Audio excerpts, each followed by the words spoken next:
Rebirth of protector of Nagmani. Episode 5। Shivanya शांत से समुंदर किनारे रेत पर बैठी हुई थी। उससे ठंडी ठंडी तेज हवाएं शरारत से छूकर बहे जा रही थी। शाम की रोशनी धीरे धीरे अंधेरे के आगोश में बढ़े जा रही थी। वो नीचे देखती है, उसे रेत में अजीब से चित्र बनते हुए दिखाई देते हैं। वहां एक छोटा सा खूबसूरत घर होता है जहां से दो लोग एक दूसरे का हाथ पकड़कर बाहर आ रहे होते हैं। वहां उस घर के ऊपर कुछ लिखाई दे रहा था, माया के। इससे आगे सब थम जाता है। शिवन्या बिना कुछ सोचे ही लिख लेती है, माया के नागेश का महल। इसे देखकर शिवन्या बहुत खुश हो जाती है। वही नागेश उसे ऐसा करता देखकर खुशी से पागल हो जाता है। वो खुशी से झूमता हुआ कहता है, शिवन्या, मुझे पता था तुम ही मेरी माया हो। तुम्हें मैं बहुत जल्द सब याद दिला दूंगा। सब कुछ, मैं, मेरा प्यार, मेरी दुनिया, सब कुछ। वही नागेश को एहसास हुआ कि नागरानी निहारिका शिवन्या को ढूंढती हुई यही आ रही है। वो एकदम से परेशान हो गया। शिवन्या अब भी अपनी ही धुन में खोई हुई थी। कुछ देर बाद शिवन्या को एहसास हुआ कि वो किसकी बाहों में समाई हुई है। वो कुछ देर के लिए सब कुछ भूलकर उस एहसास को खुलकर जीती है। वही नागेश उसी अपनी शक्ति से एक अलग दुनिया में ले जाने लगता है। उनके जाने के तुरंत बाद ही निहारिका वहां आए। शिवन्या, शिवन्या, चलो, बहुत देर हो गई है, हमें नागमहल भी जाना है। शिवन्या, कहाँ हो? वापस आओ, शिवन्या। निहारिका को कुछ देर आवाज लगाने के बाद भी कोई जवाब नहीं मिला। उन्होंने फिर अपनी शक्ति से अपने चारों ओर दूर दूर तक देखा, लेकिन शिवन्या कहीं नहीं थी। वो सोच में पड़ गई। अरे, ये क्या हुआ? मैं शिवन्या को देख क्यों नहीं पा रही? अभी तक तो व्योम भी नागमहल पहुंच चुका होगा। अगर उसे शिवन्या नहीं मिली तो पता नहीं वो क्या करेगा। निहारिका हाथ जोड़कर महादेव से प्रार्थना करने लगी।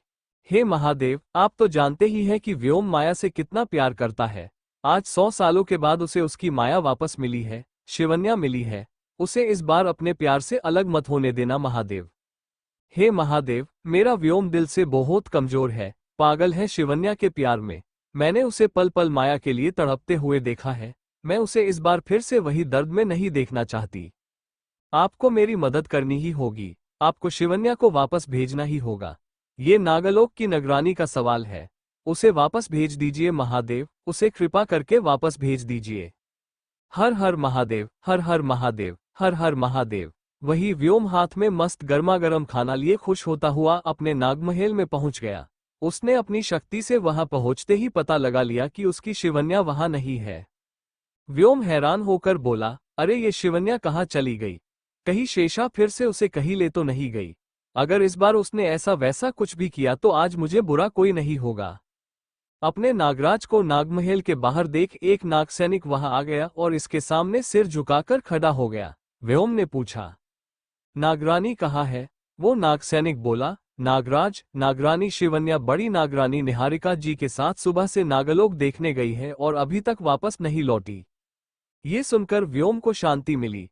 अच्छा है, जो 100 साल पहले हुआ था वो आज नहीं हुआ। वो सीधे अपनी माँ के महल में चला गया। व्योम सीधे अपने पापा के कमरे में आ गया। व्योम ने अदब से पूछा, पापा, माँ कहाँ है और शिवन्या भी दिखाई नहीं दे रही है? पापा ने कहा, बेटा, मुझे भी नहीं पता कि वो दोनों कहाँ है। जाओ जरा देख कर आओ। ये सुनकर व्योम का चेहरा लटक गया। फिर वो वहां से सीधा मोक्ष के पास चला गया। मोक्ष अपने सामने एकदम से नागराज को देखकर चौंक गया। वो तमीज से बोला, नागराज, आप यहाँ? क्या हुआ? व्योम से ज्यादा बात ना करके सीधे मुद्दे पर आकर कहा, शिवन्या कहाँ है? मोक्ष ने कहा, नागराज, होने वाली नागरानी महानागरानी निहारिका जी के साथ समुंदर किनारे गई हुई है। वो दोनों आपको वहीं मिलेगी। व्योम, ठीक है, बोलकर वहां से निकल गया। कुछ ही देर में वो समुंदर किनारे पहुंच गया। वहां उसकी मां रेत पर घुटने के बल बैठकर रो रही थी। अपनी शक्तिशाली मां को ऐसे रोते हुए देखकर व्योम का तो दिल ही बैठ गया। वो सीधे जाकर अपनी मां के गले लग गया और बोला, मां, आप यहाँ ऐसे क्यों बैठी हुई है? और आप ऐसे रो क्यों रही है? शिवन्या कहाँ है मां? वो आपको ऐसे यहाँ छोड़कर कहाँ चली गई? मां शिवन्या का नाम सुनकर और भी ज्यादा रोने लगी। उन्हें ऐसे रोता देखकर व्योम के भी आंखों से आंसू छलक पड़े। वो बोला, मां, आप ऐसे रो क्यों रही है?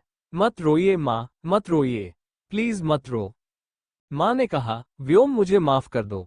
मैं तुम्हारी शिवन्या को ठीक से संभाल नहीं पाई। पता नहीं वो कहाँ चली गई। ये सुनकर व्योम का सारा प्यार और दुलार धरा का धरा ही रह गया। वो हैरानी से बोला, माँ, शिवन्या कहाँ चली गई? मतलब आप कहना क्या चाहती है? कहाँ है शिवन्या? माँ ने रोते हुए कहा, पता नहीं व्योम, वो यही आई थी लेकिन जब मैं उसके पीछे यहाँ आई तो यहाँ कोई भी नहीं था। मैंने अपना पूरा जोर लगाकर, अपनी सारी शक्तियां लगाकर उसे ढूंढा लेकिन वो मुझे कहीं नहीं मिली। व्योम अब गुस्से और हैरानी से पागल हो गया। वो जोर से बोला, माँ, आपको खुद को भी पता है आप बोल क्या रही है? जिसने पिछले कई सौ सालों से इस नागलोक को अकेले संभाला। आप कह रही हैं कि आपको नहीं पता कि वो कहाँ है? नामुमकिन। मैं ये बात मान ही नहीं सकता। सच सच बताइए, कहाँ है मेरी शिवन्या? नहीं तो मैं इस पूरी दुनिया को आग लगा दूंगा। बोलिए माँ, कहाँ है वो? माँ ने धीमे आवाज में कहा, व्योम, तुम्हें क्या लगता है भला मैं क्यों शिवन्या को तुमसे दूर करूंगी? मैं भी यही चाहती हूँ कि तुम दोनों साथ में खुश रहो, वो भी हमेशा। व्योम ने चिढ़ते हुए कहा, अब बस भी कीजिए माँ, आपका ये नाटक मेरे सामने नहीं चलेगा। आपको क्या लगता है मुझे कभी पता नहीं चलेगा कि आपके मन में क्या चल रहा है? मैंने सब सुन लिया था माँ, जो भी आपने शिवन्या से कहा था। माँ परेशान होकर बोली, व्योम, ये तुम क्या बोल रहे हो? तुम किस बारे में बोल रहे हो? व्योम ने गुस्से से कहा, माँ, मैंने कहा ना, अपना ये नाटक बंद करो। मैंने सब सुना था, कैसे अपने शिवन्या को मेरी दूसरी बीवी बनने को कहा था। आपने उसे शेषा के साथ समझौता करने को कहा था। जबरदस्ती मेरा अब मुंह मत खुलवाओ। मुझे आज भी अच्छे से याद है कि कैसे आपने जबरदस्ती मेरी शादी शेषा से करवाई थी। मैंने आपसे बार बार लगातार मना किया था लेकिन आप दोनों नहीं माने। माँ ने अपनी सफाई देनी चाहिए। वो कुछ बोलती तभी व्योम अपने नागरूप में आ गया और अपनी सारी शक्तियां लगाकर शिवन्या को ढूंढने लगा। उसे भी सच में शिवन्या कहीं भी नहीं दिख रही थी। वो गुस्से से जोर से चिल्लाया, माया! अचानक से पूरे नागलोक का माहौल बदल गया। समुंदर में तेज लहरें उठने लगी। वहीं जमीन के कुछ हिस्से भी हिलने लगे। सभी हैरानी और डर से अपने घर से बाहर निकलने लगे।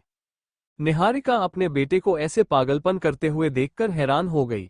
उसने आज से पहले व्योम का ऐसा बर्ताव कभी नहीं देखा था। व्योम सच में किसी राक्षस की तरह लग रहा था जिसे किसी ने भड़का दिया हो। वो मन में बोली। देर रात जिया अपने कमरे में बेड पर बैठे बैठे आज शाम को हुई बातों के बारे में सोच रही थी। वो जितना ज्यादा सोचती थी उतनी बार उसके आंखों से आंसू छलके जा रहे थे। वो खुद से बोली, हे शिवजी, ये सब क्या हो रहा है मेरे साथ? मैं इस बारे में इतना क्यों सोच रही हूँ? मैं तो पहले से ही ये जानती थी कि मैं किसी इंसान के साथ कोई रिश्ता नहीं रख सकती, फिर मुझे इतना बुरा क्यों लग रहा है? जिया ने फिर से करवट ली। उसे फिर से ऋत्विक का उतरा हुआ चेहरा याद आ गया। अब उसकी हिम्मत भी जवाब दे गई और वो रोने लगी। जिया को एकदम से एहसास हुआ कि उसके कमरे में कोई आ रहा है, तो वो चादर खींच के सो गई। शिवू के कमरे की लाइट्स ऑन देखकर माँ उसके कमरे में आए। उन्होंने जब देखा कि शिवू तो सो रही है, उन्हें ये काफी अजीब लगा क्योंकि शिवन्या को उजाले में नींद ही नहीं आती। उन्होंने सोचा, अरे आज शिवू को क्या हुआ? ये कब से लाइट्स ऑन करके सोने लगी? शायद वो लाइट्स बंद करना भूल गई होगी। फिर माँ जिया के पास आई और उसे प्यार से देखने लगी। उन्होंने प्यार से उसके सिर पे हाथ फेरा। वो खुद से ही बोली, हे शिव जी, जब ये पैदा हुई थी तो कितनी छोटी सी थी, और अब देखो, देखते देखते कितनी बड़ी हो गई। ये बच्चे इतनी जल्दी बड़े क्यों हो जाते हैं? अब देखो ना, कुछ ही समय में इसकी शादी का दिन भी पास आ जाएगा। मैं तो ये सोच सोचकर ही घबरा जाती हूँ कि शिवन्या के जाने के बाद हमारा क्या होगा। हम खुद रहना तो दूर जी भी पाएंगे या नहीं। हमारा तो दिन भी इसे देखकर होता है और रात भी इसे देखकर ही खत्म होती है। हे शिव जी, मेरी बेटी को हमेशा ऐसे ही खुश रखना। इसे किसी भी तरह का कोई दर्द मत देना। मेरी प्यारी बच्ची, भगवान करे तुझे और तेरी खुशियों को कभी किसी की नजर ना लगे। जिया उनकी सारी बातें बहुत ध्यान से सुन रही थी। उसे बहुत बुरा लग रहा था कि वो उनके जज्बातों के साथ ऐसे खेल रही थी, उनसे झूठ बोल रही थी। वहीं उसे इस बात की भी खुशी हो रही थी कि उसे उनका प्यार मिला, दुलार मिला। आखिर में माँ ने प्यार से जिया के सिर पर किस किया, फिर लाइट्स बंद करके वहां से चली गई। उनके जाते ही जिया बैठ गई। उसे सच में अब उनके लिए काफी बुरा लग रहा था, पर वो चाहकर भी कुछ नहीं कर सकती थी। वही रायचंद मैंशन में ऋत्विक पूरे रूम में टहल रहा था। उसे बार बार व्योम का शिवन्या का हाथ पकड़ना, उसे प्यार से देखना अंदर ही अंदर जला रहा था। वो गुस्से से बोला, क्यों क्यों क्यों शिवन्या, क्यों किया तुमने मेरे साथ ऐसा? नहीं, तुम्हें ऐसा नहीं करना चाहिए था। गलत किया तुमने, बहुत गलत। तुम्हें इसकी सजा मिलेगी, जरूर मिलेगी। मैं तुम्हें छोड़ूंगा नहीं। तुमने मेरी फीलिंग्स के साथ खेला है, मेरे दिल तोड़ा है, तुम्हें मैं कभी माफ नहीं करूंगा, कभी नहीं। ऋत्विक ने फिर किसी को कॉल किया। हाँ केतन, मैं तुम्हें एक लड़की की फोटो सेंड करता हूँ, मुझे उसके बारे में सारी इन्फॉर्मेशन चाहिए, जल्द से जल्द। ये सब सोचकर वो वापस से बेड पर आकर इधर उधर लेटने लगा। आज उसकी आंखों में नींद का कोई नाम और निशान नहीं था। वही रायचंद मैंशन के पूरे घर में सभी का यही हाल था। वही यामिनी हद से ज्यादा बौखलाई हुई थी। उसने एक नंबर पर कॉल किया। सुनिए गुरुमा, मैं बोल रही हूँ, मुझे आपसे थोड़ा काम था। वो, हाँ अच्छा ठीक है, आप आ जाइए। ये बोलकर उसने कॉल काट दिया। अमन ने हैरान परेशान होकर पूछा, यामिनी ये तुमने क्या किया? अगर वो कोई ताकतवर नागिन निकली तो बिना उसके बारे में कुछ भी जाने तुमने उसे मारने का मन बना लिया। तुम्हें पता है ना कि पिछली बार क्या हुआ था? हमारे 30 गार्ड्स उसे पकड़ने गए थे लेकिन एक भी जिंदा नहीं बचा। पता नहीं उन्हें धरती खा गई या आसमान निगल गया। वो सच में बहुत खतरनाक है। यामिनी ने पूरे विश्वास से कहा, अरे वो तो थे ही गीदड़ों की फौज। उनका और गुरुमा का कोई मेल ही नहीं है। देखना आप, गुरुमा अपनी काली विद्या से उस नागिन को अच्छा सबक सिखाएगी। वो उसे तड़पा तड़पा कर मारेगी। बस उनके यहाँ आने की देर है। अमन ने आखिर में हार मानते हुए कहा, ठीक है यामिनी जी, ऐसा आपको ठीक लगे, ये भी करके देख लीजिए। ये सुनकर यामिनी खुश हो गई। उससे तो इंतजार ही नहीं हो रहा था कि कब वो शिवन्या को मरते हुए देखे।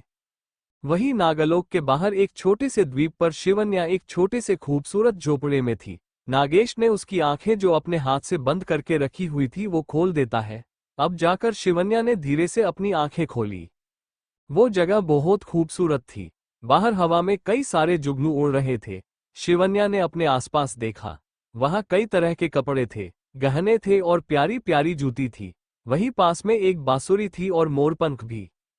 ऊपर छत पर फूलों के गमले लटकाए गए थे, जिनमें से छोटे छोटे फूल बाहर निकल आए थे। शिवन्या बड़े गौर से ये सब देख रही थी। वही जब वो बाहर निकली, बाहर आंगन में मोटा सा पेड़ था जिसकी डाली पर एक प्यारा सा झूला बंधा हुआ था।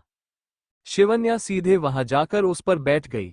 नागेश भी हवा में उड़ता हुआ उसके पास आकर बैठ गया। फिर वो झूला अपने आप ही झूलने लगा। शिवन्या वही बैठे बैठे मीठे सपनों में खो गई। नागेश, सुनो ना, हम इस जगह का कोई अच्छा सा नाम रखते हैं, क्या कहते हो? नागेश खुश होकर बोला, हाँ बिल्कुल, तुम बताओ हमें क्या नाम रखना चाहिए इस जगह का? माया ने मुंह बनाकर बोला, उफ नागेश, मैं तुमसे पूछ नहीं रही हूं, मैं तुम्हें बता रही हूं कि तुम नाम रखो। नागेश भोला बनाकर बोला, अरे लेकिन भला मैं क्या नाम रखूं, तुम ही कोई अच्छा सा नाम क्यों नहीं रख देती? माया बहुत ज्यादा सोचने लगी। वो कभी खुश हो जाती तो अगले ही पल मायूस हो जाती। कभी वो बोलती, हाँ ये सही है, फिर बोलती, नहीं नहीं ये खास नहीं है। नागेश बहुत ध्यान से माया को देख रहा था। वो हंसते हुए उसके पास आया और प्यार से उसे पीछे से गले लगा लिया। फिर उसके कान में धीरे से नाराज होते हुए कहा, माया क्या तुम पूरा दिन सिर्फ सोचने में ही लगाने वाली हो? चलो ना कुछ और करते हैं। माया हैरानी से उसकी तरफ देखने लगी। वो नासमझ बनते हुए बोली, नागेश तुम ये क्या बोल रहे हो? हम कुछ और क्या कर सकते हैं? ये सुनकर नागेश को गुस्सा आ गया। उसने झटके से माया को अपनी तरफ पलट लिया, फिर कमर से पकड़कर अपनी तरफ खींच लिया। माया इसके लिए तैयार नहीं थी और वो उसकी बाहों में गिर गई। वो दोनों पास आ गए, और पास, बेहद पास। तभी एकदम से शिवन्या की आंखें खुली। वो लंबी लंबी सांसें लेने लगी। वो सोचने लगी, हे शिवजी, ये सब क्या देख रही थी मैं? जो पल मैंने कभी जिए ही नहीं वो पल मैं कैसे देख सकती हूँ? मैं इस जगह कभी आई नहीं तो मैंने ये सब पहले कैसे देख लिया? ये घर, ये आंगन, ये झूला, ये सब मेरे सपने जैसा कैसे हो सकता है? ये नामुमकिन है, भला सपने सच कैसे हो सकते हैं? नागेश ने प्यार से उसके कंधे पर अपना ठंडा हाथ रखा। शिवन्या ने जब ये महसूस किया तो वो फ्रिज हो गई। उसे ये हाथ किसी बर्फ के टुकड़े की तरह लग रहा था। उसने धीरे से पूछा, नागेश तुम इतने ठंडे क्यों हो? और तुम मरे कैसे? और तुम मरकर भी जिंदा कैसे हो? और तुम मुझे माया क्यों समझते हो? और तुम्हारा व्योम से क्या लेना देना है? नागेश ने मुस्कुराते हुए कहा, बस इतने ही सवाल, ये तो बहुत कम है। शिवन्या ने अब चिढ़ने वाले अंदाज में पूछा, नागेश मुझे पूरी बात बताओ। अगर तुम नहीं बता सकते तो बोल दो, मैं किसी और से पूछ लूंगी। अरे नहीं, किसी और से क्यों, मैं व्योम से ही सब पूछ लूंगी। वो मुझे जरूर पूरी बात बताएगा। व्योम का नाम सुनकर फिर से नागेश का खून खोल गया। वो गुस्से में कुछ बोलने ही वाला था, तभी उसने खुद को जैसे तैसे रोक लिया। शिवन्या अब और भी ज्यादा उत्सुक हो गई। उसने जोर से कहा, नागेश बताओ ना, मुझे तुम्हारे बारे में सब जानना है। तुम कौन हो, क्या हो, माया कौन थी, और तुम दोनों का रिश्ता कैसा था, और व्योम वो तुम दोनों के बीच में कहां से आया? बताओ ना प्लीज। देखो, अगर तुमने मुझे कुछ नहीं बताया ना तो मैं तुमसे कभी बात नहीं करूंगी, और अगर मैंने ऐसा किया तो बाद में तुम्हें ही पछताना पड़ेगा। और नागेश ने अब शिवन्या के होठ पर अपनी ठंडी उंगली रख ली और परेशान होकर बोला, ओहो शिवन्या, सच में एक बार के लिए तुम खुद को भूल सकती हो, लेकिन ये इतनी सारी बातें करना नहीं भूल सकती। अब शांत हो जाओ। नागेश की इस बात पर शिवन्या ने मुंह फूला लिया, लेकिन उसके इतने प्यार से चुप रहने को कहने पर शिवन्या चाहकर भी एक शब्द तक नहीं बोल पाए। नागेश शिवन्या की बच्चों वाली जिद पर मुस्कुरा दिया। उसने प्यार से पूछा, शिवन्या अभी के लिए सो जाओ, हम इस बारे में कल बात करेंगे, ठीक है? शिवन्या को अब जाकर एहसास हुआ कि अब तक आधी रात हो चुकी है। उसे याद दिलाने पर कि रात हो गई है, अब जाकर उसने उबासी ली। शिवन्या खुद से खड़ी होती इससे पहले ही उसके पैर हवा में झूलने लगे। शिवन्या को अब इसकी आदत सी हो गई थी। उसे अब ये इतना अजीब नहीं लग रहा था। वो फिर खुशी से अपने पैर हवा में लहराने लगी। उसे ऐसे बच्चों की तरह खेलता देखकर नागेश भी बहुत ज्यादा खुश हो गया। शिवन्या उस घर में बिस्तर पर आराम सो गई। वहां पहले से ही ठंडा मौसम हो रखा था और अंधेरा भी था, इसलिए शिवन्या बहुत आराम से नींद की आगोश में चली गई। नागेश बस प्यार से उसे सोते हुए निहारता रहा। कुछ देर बाद उसे शिवन्या के सवाल याद आए। उसने खुद को देखा। उसे खुद भी नहीं पता था कि वो इतना ठंडा क्यों है। उसे नहीं पता कि उसका मृत शरीर अभी कहाँ है और किस हाल में है। उसे वो वक्त याद आ गया जब उसकी मौत हुई थी। वो काली रात याद करते ही नागेश की आंखें लाल हो गई। उसका तन बदन मानो जलने लगा। व्योम अपने गुस्से से फटा जा रहा था। तभी वहां उसके पापा और बाकी नागमानव भी आ जाते हैं। व्योम की मां तो जैसे सदमे ही चली जाती है। वो मन में बोली, हे महादेव, ये मैं क्या देख रही हूँ? क्या ये सच में मेरा ही बेटा है? ये ऐसा कैसे हो सकता है? धर्मेश आगे आए और अपनी पत्नी को उठाया और उससे पूछा, निहारिका, यहाँ क्या हुआ है? और ये व्योम इतने गुस्से में क्यों है? निहारिका अपनी सोच से बाहर आई और कहने लगी, धर्मेश, वो शिवन्या कहीं मिल नहीं रही है, और व्योम को लगता है मैंने उसे कहीं छुपा दिया है। मैंने उसे समझाया लेकिन वो मान ही बना रहा। व्योम ने जब अपनी माँ की ये सारी बातें सुनी तो वो गुस्से से पलटा और उनके पास आकर बोला, आपको नहीं पता? आपको कैसे नहीं पता? शिवन्या आज पूरा दिन आपके साथ थी, आपकी आंखों के सामने थी, और वो अब गायब है और आपको नहीं पता। आप कर क्या रही थी जब वो आपसे दूर हुई? धर्मेश को व्योम का ऐसे चिल्लाना बिल्कुल भी अच्छा नहीं लगता है। वो ये कैसे सहन करते कि उनके सामने उनकी बीवी पर कोई ऐसे चिल्लाए, भले ही वो उनका अपना बेटा ही क्यों ना हो। धर्मेश ने गुस्से में चिल्लाकर कहा, व्योम, अपनी हद में रहो। क्या तुम भूल गए हो कि माँ से कैसे बात करते हैं? व्योम ने अपने पापा को ध्यान से देखा। वो सच में काफी गुस्से में लग रहे थे। व्योम को तुरंत ही अपनी गलती का एहसास होता है तो वो अपने पापा के पैरों में गिर जाता है। उसके दिल में सच भवंदर उठ रहे थे। उसकी आंखों से आंसू छलक आए थे।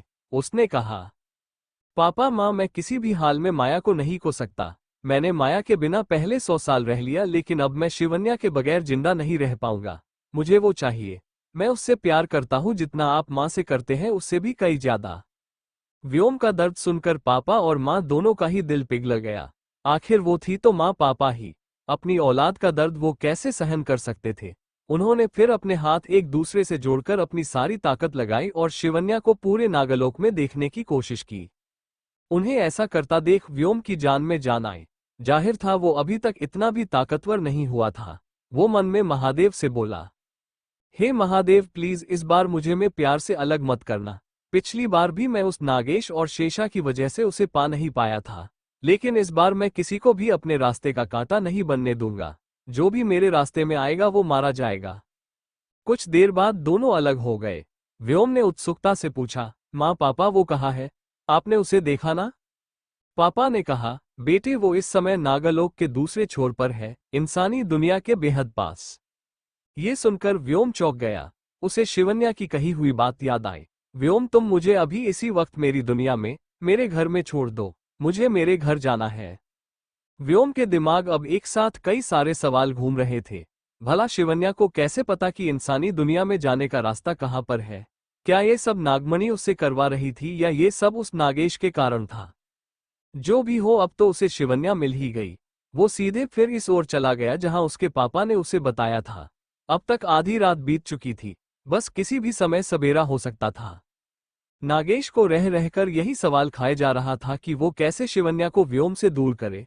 व्योम सच में बहुत खतरनाक है। अपने प्यार के आगे वो सारी दुनिया को जला सकता है। तभी उसे शिवन्या की कही हुई बात याद आई कि उसे इंसानी दुनिया में जाना है। वो फिर सोच में पड़ गया। नागेश, क्या लगता है तुझे, क्या शिवन्या को इंसानी दुनिया में भेज दूं? लेकिन मैं इतना बड़ा फैसला कैसे ले सकता हूं? पिछली बार जब माया इंसानी दुनिया में गई थी तभी किसी सूर्यवंशी ने उसे कैद कर लिया था। क्या इस बार भी वही होगा? नहीं, इस बार ऐसा नहीं होगा। ये अब इंसान है, नागिन नहीं। तो फिर कोई इसे क्यों मारेगा? मुझे इसे इंसानी दुनिया में भेज देना चाहिए, इससे पहले कि व्योम यहां आ जाए।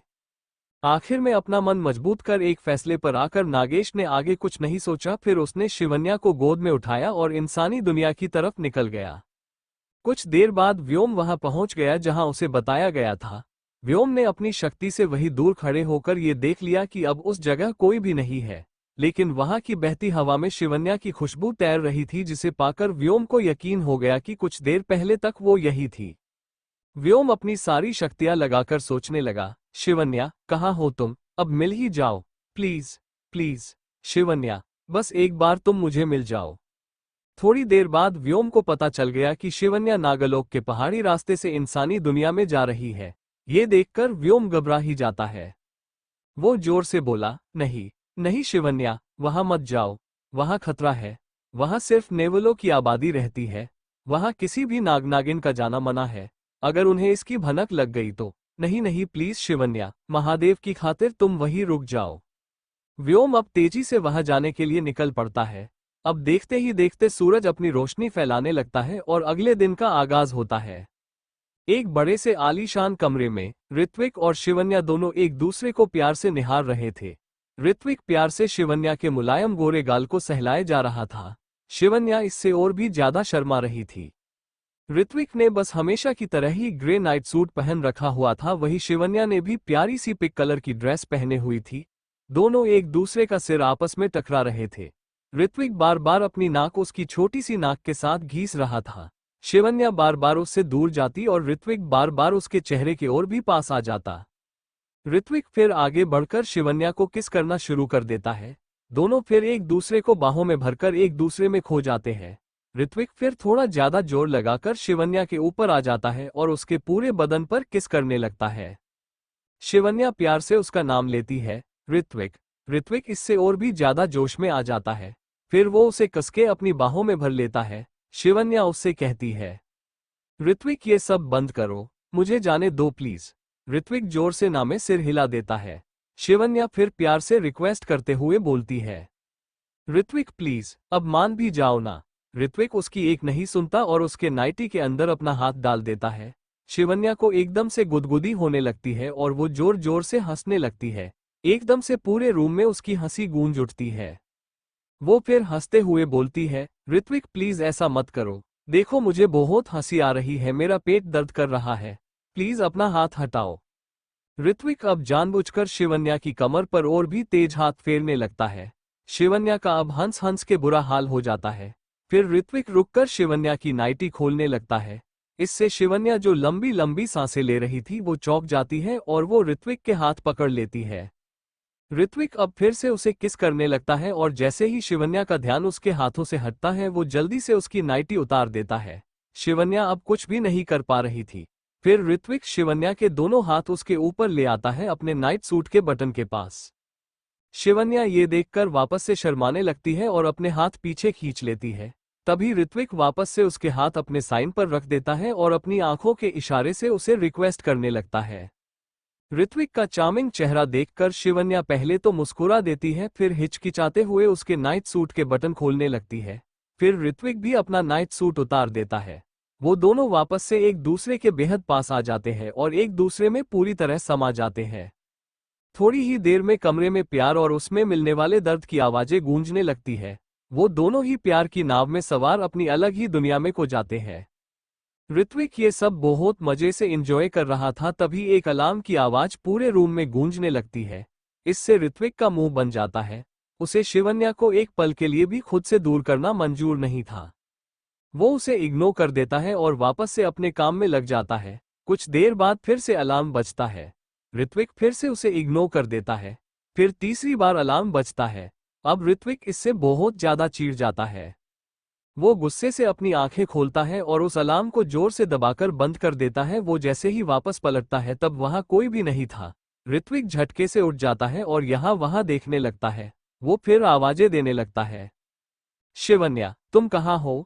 शिवन्या, कहाँ चली गई तुम? शिवन्या, शिवन्या, कहीं भी शिवन्या को ना पाकर ऋत्विक का दिल एकदम से बैठ जाता है। वो सोचता है, अरे ये शिवन्या कहाँ चली गई? अभी तो यही थी। ये इतनी जल्दी ऐसे कहाँ जा सकती है? तभी ऋत्विक अपने सिर पे जोर डालता है ताकि वो ये याद कर सके कि शिवन्या कहाँ चली गई। कुछ देर के बाद उसे याद आता है कि जब वो सोया था तब वो अकेला ही था। ऋत्विक जल्दी से यहाँ वहाँ देखने लगता है। हाँ, वो एक सपना ही था। ऋत्विक फिर लंबी सांस लेकर छोड़ता है। वो खुद से ही बोलता है, ओह शिवन्या, ये क्या बना दिया तुमने मुझे? जब तुम्हें मेरी लाइफ में रहना ही नहीं था तो आई ही क्यों? जब तुम्हें दिल तोड़ना ही था तो मेरा दिल चुराया ही क्यों? क्यों क्यों क्यों? ऋत्विक फिर मन मारकर फ्रेश होने चला जाता है। वही जिया भी फ्रेश होकर शिवजी के मंदिर जाने के लिए निकल जाती है। हमेशा की तरह ही वो घर में सबसे पहले उठी थी तो उसने हर रोज की तरह ही पहले पूजा घर की सफाई की, फिर पूजा की, फिर सबके लिए नाश्ता बनाया ताकि उसकी माँ का काम थोड़ा कम हो सके। फिर वो मंदिर के लिए निकल जाती है। वही नागलोक में शेषा आज बहुत खुश है। वो अपने दोनों बेटों को शाबाशी देते हुए कहती है, शाबाश मेरे होनहार बच्चों, तुम दोनों ने आज बहुत अच्छा काम किया है। मैं तुम दोनों से बहुत खुश हूँ। अब जब शिवन्या वहां नेवलों की दुनिया में पहुंच गई है तो वो अब लौटकर कभी नहीं आएगी। तुम दोनों ने तुम्हारे पापा तो पापा अपने दादा दादी तक को भी बेवकूफ बना दिया। उन्हें आखिर तक पता ही नहीं चला कि शिवन्या आखिर गई तो गई कहाँ। बहुत अच्छे। कालाक्ष ने कहा, वो सब तो थी है माँ, लेकिन नागमणि का क्या? वो भी तो उसके साथ ही चली गई ना। वो हम वापस कैसे लाएंगे? शेषा ने अपने बेटे के गाल पे हाथ रखते हुए खुशी से चहक कर कहा, यही तो बात है मेरे बेटे। जब शिवन्या नागमणि लेकर चली गई है तो पूरा नागलोक उसे नागमणि की चोरनी मानेगा, उससे नफरत करेगा। ऐसे में कोई भी उसे नागरानी के रूप में कभी स्वीकार नहीं करेगा। फिर वो पूरा नागलोक मिलकर उसे जान से मारकर नागमणि वापस ले आएगा। वैसे भी नागमणि की शक्तियों की ऊर्जा को केवल इच्छाधारी नागनागिन ही सहन कर सकते हैं। ये किसी आम इंसान या नेवले की सहन शक्ति से बाहर है। नागमणि की शक्तियों को संभालने के लिए स्वयं भगवान सूर्यनारायण का आशीर्वाद होना चाहिए, जो किसी भी आम इंसान या दूसरी प्रजाति के पास नहीं होता है। तो तुम उसकी चिंता तो मत ही करो। नागमणि आज नहीं तो कल हमारे पास होगी ही होगी। बस एक बार हमारे रास्ते से ये शिवन्या नाम का कांटा हट जाए, फिर मुझे इस नागलोक की नागरिणी बनने से कोई नहीं रोक सकता। फिर व्योम भी कुछ नहीं कर पाएगा। उसे नागराज होने के नाते नागलोक के लोगों की बात माननी ही पड़ेगी। वही व्योम भी सीधे नेवले की दुनिया के पास आकर रुक जाता है। उन दोनों प्रजातियों ने मिलकर ये तय किया था कि कोई भी एक दूसरे के इलाके में नहीं जाएगा, और अगर गया तो वो निसंदेह मारा ही जाएगा। ऐसे में व्योम सोच में पड़ जाता है कि उसे वहां अंदर जाना चाहिए या नहीं। वो सोचने लगता है, हे महादेव, ये क्या कर दिया इस लड़की ने? उसे क्या ही जरूरत थी यहाँ आने की? इतने बड़े नागलोक में उसे कोई और दूसरी जगह ही नहीं मिली। अब मैं क्या करूं? ऋत्विक जब रेडी होकर बाहर आया तो डिनर टेबल का माहौल बहुत ज्यादा खुशनुमा लग रहा था। उन्हें ऐसे खुश देखकर ऋत्विक सोच में पड़ जाता है कि भला इन्हें क्या हो गया है। उसे वहां आता देखकर किंजल उसके पास आई और मुस्कुराते हुए उसका हाथ पकड़कर उसे उसकी सीट पर बैठा देता है। फिर शीतल ने खुशी से उसे भी नाश्ता सर्व कर दिया। ऋत्विक ने पूछा, क्या बात है भाई, आज का माहौल रोज से इतना अलग क्यों है? आज भी कोई खास दिन है क्या? आरव ने कहा, हाँ बेटे, जब बात तेरी हो तो बात अपने आप ही खास हो जाती है। ऋत्विक ने हैरान होते हुए पूछा, मेरी बात? कौन सी मेरी बात? दादाजी ने कहा, हमने तुम्हारे लिए एक लड़की देख ली है। उसका नाम मिशा दीवान है। नाम तो सुना ही होगा क्यों? ऋत्विक ये सुनकर चौंक ही गया। वो जोर से चिल्लाकर बोला, मिशा? वो मिशा जो पिछले कई सालों से मेरे पीछे पड़ी हुई है? वो शालिनी आंटी की बेटी, राइट? टीना ने मजे लेते हुए कहा, क्या बात है ब्रो, वो आज तक आपको याद है? हमें तो लगा था कि आप उसे भूल गए होंगे और हमें आपको याद दिलाना पड़ेगा। तभी हिना ने हॉट शेप बनाते हुए कहा, ओ ट्रू लव, सो क्यूट। वो कौन सा गाना है? हाँ, जानी मेरी जाने मन, बचपन का प्यार, मेरा भूल नहीं जाना रे। ये सुनकर ऋत्विक ने मुंह बना लिया। वो जोर से सिलकर बोला, नो वे, मैं उससे शादी करूं, इससे तो अच्छा है कि मैं जिंदगी भर शादी ही ना करूं। आप प्लीज मेरी शादी की टेंशन लेना छोड़ दीजिए। मैं अपने लिए लड़की खुद ही ढूंढ लूंगा, ओके? दादी ने कहा, ऋत्विक तुम इस घर के सबसे बड़े बेटे हो, हम तुम्हारे बारे में नहीं सोचेंगे तो कौन सोचेगा? ऋत्विक ने रिक्वेस्ट करते हुए कहा, दादी प्लीज, ये मेरी लाइफ का डिसीजन है तो इसे प्लीज मुझ पर छोड़ दीजिए। जब मुझे कोई लड़की पसंद आएगी तो मैं आप सबको बता दूंगा, ओके, बाय। ये बोलकर ऋत्विक डिनर टेबल से उठ जाता है और भर जाने लगता है। यामिनी उससे कहती है, अरे बेटा, ब्रेकफास्ट तो करके जा। ऋत्विक ने चिढ़ते हुए कहा, मैं ऑफिस में ही कर लूंगा। फिर वो ऑफिस के लिए निकल जाता है। वही जिया मंदिर में शिवजी के साथ बातें करती है। हे शिवजी, मेरा इस दुनिया में आने का मकसद क्या है और मैं कर क्या रही हूँ? मुझे तो यहाँ सिर्फ एक बेटी और बहन बनने को कहा गया है, तो मैं ऐसे सपने क्यों देख रही हूँ? मुझे किसी भी इंसान से कोई रिश्ता नहीं रखना है, फिर भी मैं इन रिश्तों में बस उलझती जा रही हूँ। मैं बहुत किस्मत वाली हूँ कि मुझे इतना अच्छा और प्यारा परिवार मिला, तो मुझे सिर्फ उनके बारे में ही सोचना चाहिए। फिर मैं क्यों बार बार इस ऋत्विक की तरफ खींचे जा रही हूँ? प्लीज शिवजी मेरी मदद करो, मुझे इस रिश्तों की माया से बाहर निकालो, प्लीज। हर महादेव, जय भोलेनाथ। जिया फिर मंदिर से बाहर निकल जाती है और पैदल ही अपने काम पर चल पड़ती है, जहां कभी शिवन्या काम करा करती थी, यानी जीवन अनाथालय। बीच रोड पर ट्रैफिक की वजह से ऋत्विक अपनी कार साइड में पार्क कर देता है। वो गुस्से में खुद से ही बोलता है, ये घरवाले भी ना हाथ पैर धो के बस मेरी शादी के पीछे ही पड़ गए हैं। इनके पास करने के लिए और कोई काम नहीं है क्या?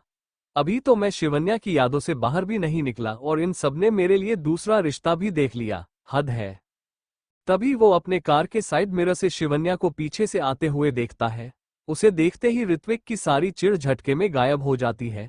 वो एकटक बस शिवन्या को देखता ही रहता है। जिया फिर बिना ट्रैफिक पर ज्यादा ध्यान दिए अपने रास्ते निकल पड़ती है। उसे इस बात का अंदाजा ही नहीं लगता कि वो ऋत्विक की कार के साइड से होकर जा रही है। ऋत्विक जब शिवन्या को इतने पास से देखता है तो उसे आज सुबह वाला सपना याद आ जाता है। वो सपना याद आते ही उसका चेहरा लाल हो जाता है। उसे खुद भी समझ नहीं आता कि उसके साथ ऐसा क्यों हो रहा है। शिवन्या वैसे दिखने में काफी खूबसूरत है, लेकिन ऋत्विक ने अपनी छोटी सी लाइफ में उससे भी बहुत ज्यादा खूबसूरत लड़कियां देखी हुई है। लेकिन ऋत्विक के दिल को कभी कोई जीत नहीं पाया। उसे भी समझ नहीं आ रहा था कि वो क्यों उसकी तरफ खींचा चला जा रहा है। जब शिवन्या आगे बढ़ते बढ़ते दूर तक निकल गई तो ऋत्विक अपना सारा कंट्रोल खोकर अपनी कार से बाहर निकल जाता है और उसके पीछे पीछे चलने लगता है। जिया को की शिवन्या बनी हुई है, वो इधर उधर देखते देखते एक फूल वाले के पास आकर रुक जाती है और तरह तरह के फूल देखने लगती है। उसे यूं खुशी से फूल देखता देख ऋत्विक दूर खड़ा मुस्कुराने लगता है।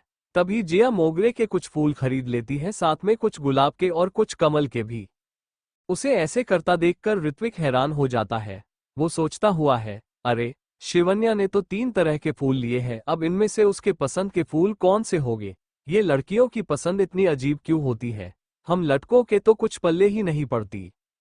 फिर शिवन्या हाथ में गुलाब लिए आगे बढ़ने लगती है। वो एक पल के लिए भी वो गुलाब खुद से दूर नहीं करती। उसे ऐसा करता देखकर ऋत्विक समझ जाता है कि उसका फेवरेट फ्लावर गुलाब है, लाल गुलाब। शिवन्या आखिर में अपनी मंजिल पहुंच जाती है और अंदर चली जाती है। वही ऋत्विक जब बाहर रखा बोर्ड पढ़ता है तो वो हैरान हो जाता है। वो बोलता है, जीवन अनाथालय, शिवन्या यहाँ क्यों आई है? वो भी इतनी सुबह सुबह, हाथ में बैग लिए। क्या वो यहाँ काम करती है? अगर ऐसा है तो? इतना बोलकर ऋत्विक अजीब ढंग से मुस्कुराने लगता है। जब वो अंदर झांकता है तो पाता है कि वहां कई सारे बच्चे शिवन्या को घेरे खड़े हैं और उससे बातें कर रहे हैं। शिवन्या भी मुस्कुराकर उन्हें जवाब दे रही होती है। उन्हें ऐसा करते देखकर ऋत्विक को यकीन हो जाता है कि शिवन्या यही काम करती है। वो वापस से अपनी कार में आकर बैठ जाता है और अपने असिस्टेंट को कॉल करने लगता है। वो बोलता है, हेलो केतन, मेरा एक काम करो। मुझे जीवन अनाथालय के बारे में सब कुछ पता करके दो और मेरे लिए उसे खरीदने का काम शुरू कर दो। आई वॉन्ट जीवन अनाथालय। ये सुनकर केतन हाँ कहकर अपने काम में लग जाता है। वही ऋत्विक भी अपने दिल को शांत करके मुस्कुराते हुए अपने ऑफिस में चला जाता है। जब वो ऑफिस पहुंचा तब केतन ने उसके सामने शिवन्या की डिटेल्स लाकर रख दी। इतनी जल्दी काम पूरा होते देखकर ऋत्विक ने खुश होते हुए कहा, वाह केतन, एक्सीलेंट, तुमने इतनी जल्दी शिवन्या की सारी डिटेल्स कलेक्ट भी कर ली। केतन ने मुस्कुराते हुए कहा, आज के डिजिटल वर्ल्ड में किसी के बारे में कुछ भी पता करना बहुत आसान है। मैंने इसमें ज्यादा कोई मेहनत नहीं की है। ये सुनकर ऋत्विक एक्साइटेड होकर वो फाइल देखने लगता है। वो पूरी फाइल देखकर दिए और हैरानी से केतन की तरफ देखने लगता है। केतन भी अब तक समझ जाता है कि उसके बॉस उससे क्या पूछना चाहते हैं, तो वो खुद से ही सफाई देने लगता है। सर, मैंने ये सारी डिटेल्स 4 बार क्रॉस चेक की हुई है। इसमें कोई भी मिस्टेक नहीं है। मिस शिवन्या का बस एक ही बॉयफ्रेंड था और वो आशीष था, जिसके साथ वो कॉलेज में पढ़ती थी और जीवन अनाथालय में साथ में काम करती थी। लेकिन कुछ 1 महीने पहले ही उसकी डेथ हो गई। रही बात मिस्टर व्योम की, तो उसकी कोई भी डिटेल हम पता नहीं कर पाए। उसका ना कोई सोशल अकाउंट है और ना ही कोई घर या कोई पहचान वाला। हमने मिस शिवन्या के कांटेक्ट में आने वाले जिन भी लोगों से मिस्टर व्योम के बारे में पूछा, सबका एक ही जवाब था, वो किसी व्योम नाम के लड़के को नहीं जानते। हमने मिस शिवन्या के स्कूल की सारी डिटेल्स चेक की, यहाँ तक कि उनके कॉलेज की भी, उसके साथ जीवन अनाथालय की भी, लेकिन कोई भी किसी व्योम नाम के बंदे को नहीं जानता। ऐसा लगता है मानो वो इस दुनिया में एग्जिस्ट ही नहीं करता। ये सुनकर ऋत्विक बौखला जाता है। वो गुस्से में बोलता है, केतन, तुम्हें क्या लगता है, क्या मैं तुम्हें ऐसे ही किसी को भी ढूंढने को कहूंगा? मैंने इस व्योम को अपनी आंखों से देखा है। तुम ये कैसे बोल सकते हो कि वो एग्जिस्ट ही नहीं करता? केतन, मुझे लगता है तुम्हें एक बार फिर से शुरुआत से शुरू करने की जरूरत है। मैं तुम्हें पहले ही क्लियर कर देता हूं कि मुझे इस व्योम के बारे में सारी इन्फॉर्मेशन चाहिए। चाहिए तो मतलब चाहिए ही। केतन ने पूरे कॉन्फिडेंस के साथ कहा, yes sir, I will do my best. Ketan फिर ऋत्विक के केबिन से बाहर निकल जाता है और ऋत्विक फिर से शिवन्या की फाइल देखने लगता है और सोच में पड़ जाता है। उफ शिवन्या, तुम्हारे लिए मुझे क्या क्या करना पड़ रहा है, पर कोई बात नहीं, एक ना एक दिन मेरी ये सारी मेहनत जरूर रंग लाएगी। ये सोचकर फिर वो मुस्कुरा देता है। केतन ने फाइल में शिवन्या के आशीष के साथ कुछ फोटोज भी अटैच्ड किए थे, जिसे ऋत्विक बड़े गौर से देख रहा था। वो फिर सोचने लगता है, शिवन्या तुम क्या हो और क्या है तुम्हारा अतीत? तुम मुझे और भी ज्यादा कंफ्यूज कर रही हो। अगर तुम सच में आशीष के साथ थी तो व्योम कहां से आया? शिवन्या पर जब सूरज की धूप पड़ती है तब वो आलसाई में अपनी आंखें मलने लगती है। तभी उसे ठंडी ठंडी हवा अपने पास होने का एहसास होता है। फिर वो खुशी से अपनी आंखें खोलती है। उसे अपने सामने जो नजारा दिखता है उसे देखकर उसकी आंखें खुली की खुली ही रह जाती है। सामने बड़े बड़े पर्वत थे जो हरियाली में झूम रहे थे। ये ऐसा दृश्य था मानो कभी कोई इंसानी सभ्यता हो ही ना। बस बड़े घने जंगल और उसमें कई तरह के मोटे पतले पेड़। यहाँ की हवा एकदम शुद्ध और दिल को छू लेने वाली शांत और चंचल थी। वहां पास में से एक झरने की जोरों की आवाज आ रही थी।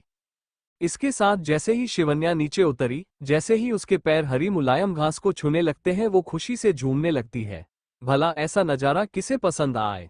कुदरत का ये नजारा सच में दिल को लुभा लेने वाला था। शिवन्या अपने चारों तरफ देखती है। चारों तरफ दूर दूर तक बस हरी हरी घास होती है और कुछ दूरी पर पेड़ पौधे दिखने शुरू हो जाते हैं। वही अब नागेश घबराकर इधर उधर देखने लगता है। उसे अब जाकर एहसास होता है कि वो गलत जगह शिवन्या को लेकर आ गया है। ये जगह किसी मौत के कुएं से कम नहीं है। ये नेवलों की दुनिया है जहां किसी भी नागलोक के वासी का आना सख्त मना है। वो प्रार्थना करने लगता है, हे महादेव, ये कितनी बड़ी गलती हो गई मुझसे। मैंने पहले इस बारे में ध्यान क्यों नहीं दिया?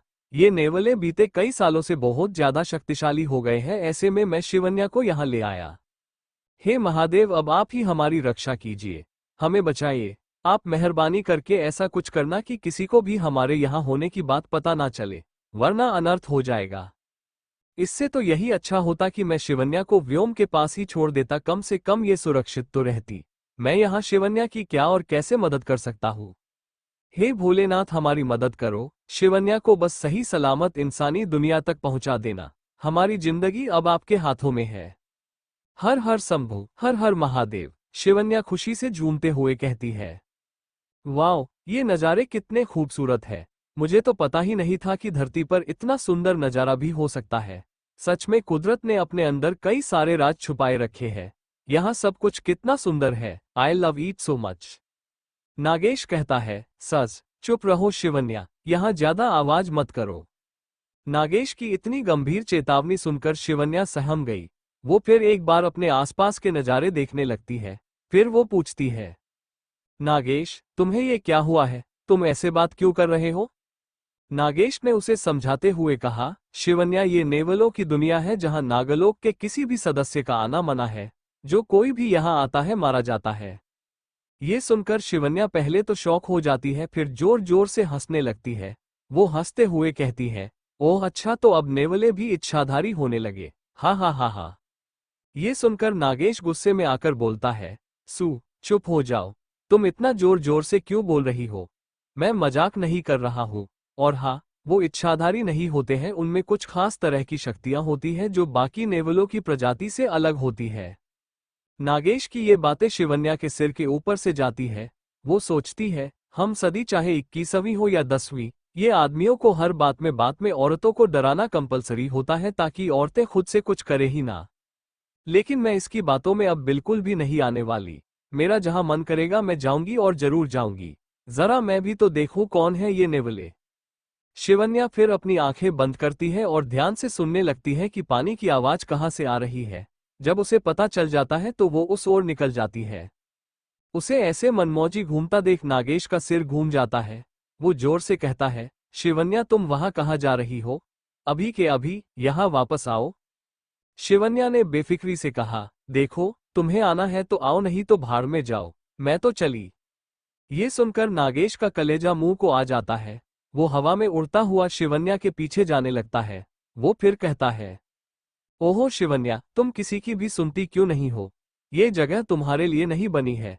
अगर किसी की नजर में आ गई तो खतरे में पड़ जाओगी। जाता बात को समझो। चलो, मैं तुम्हें वापस ले चलता हूँ। शिवन्या जब वापस चलने की बात सुनी तो उसे व्योम का ख्याल आया। इससे उसके दिल में दर्द हुआ।